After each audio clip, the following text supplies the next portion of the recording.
So, interesting knife.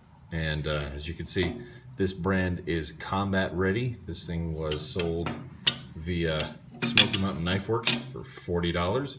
Right now it's out of stock, so can't really find it anywhere but like Amazon and whatnot. I've seen it on Amazon for $60.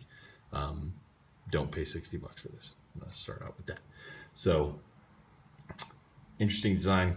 This is a 9.5-inch blade made out of 5160 spring steel. It's coated in something called blackstone. Looks like gun blue or something similar. And you wonder why a knife like this goes for $40 on Smoky Mountain Knife Works. That's why.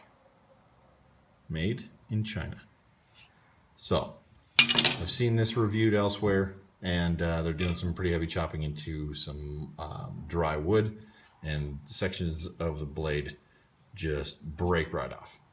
I don't know if you can see it in this light very well, but our hollow grind along this edge is not very even, kind of tapers upward.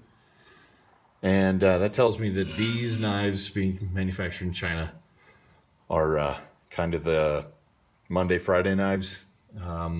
You might luck out. I've seen these things actually do okay in other reviews, really fail miserably in some other ones.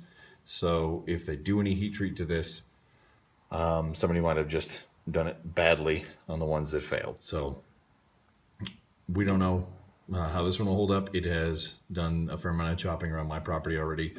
No failures that I've found yet. But it's going to go out into the field with Matt and Troy on a couple hunting and scouting trips, so we'll see what happens.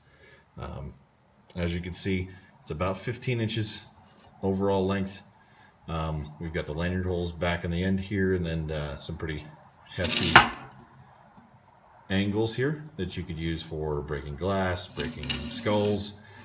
It's obviously marketed as the C.U.M.A battle cleaver, so I sent this design to see what a friend of mine who is into martial arts, and when I say into martial arts, that's what he does.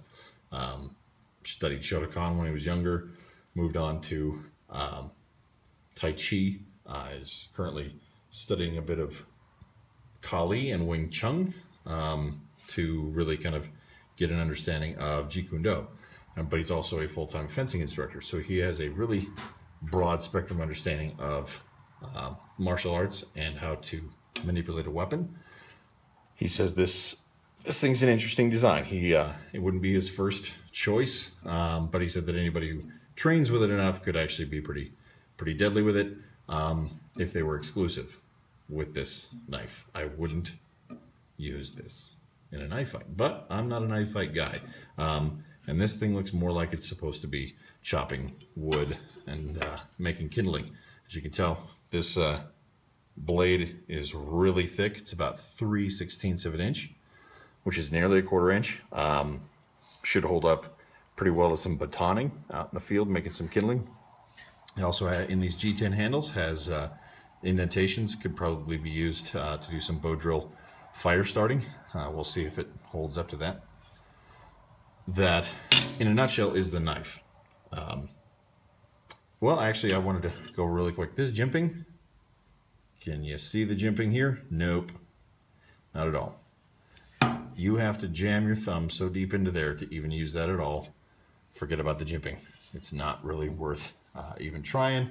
I don't know what these indentations are for. The handle itself, big mitt hands like mine, pretty good.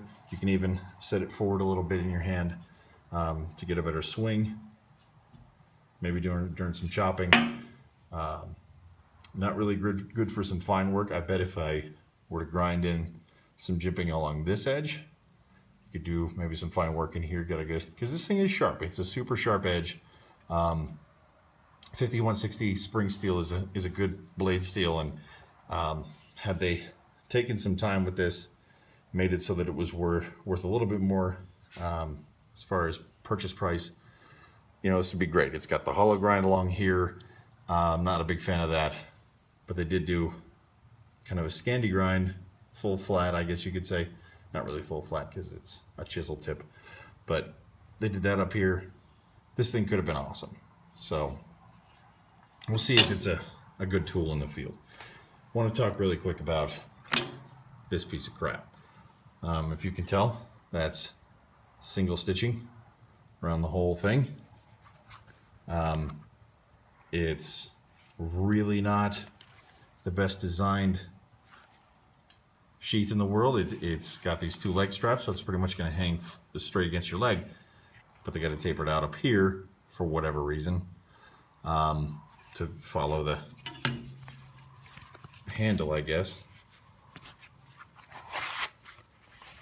like that. But when it's hanging on your belt comes through straight like this, and then you got that thing just kind of sticking up there. It doesn't make much sense. So this thing is going away. If this holds up and makes it worth it, I'll probably end up making a Kydex sheath for it as the workshop continues to expand. So that's going to do it for the C.U.M.A battle cleaver until we take it out and do some field reviews. That should be happening in the next couple of months. Keep an eye out for it, but don't spend too much money. And maybe someday there'll be a video where I grind off a whole bunch of this and make it into something super cool. So look forward to that. Till then,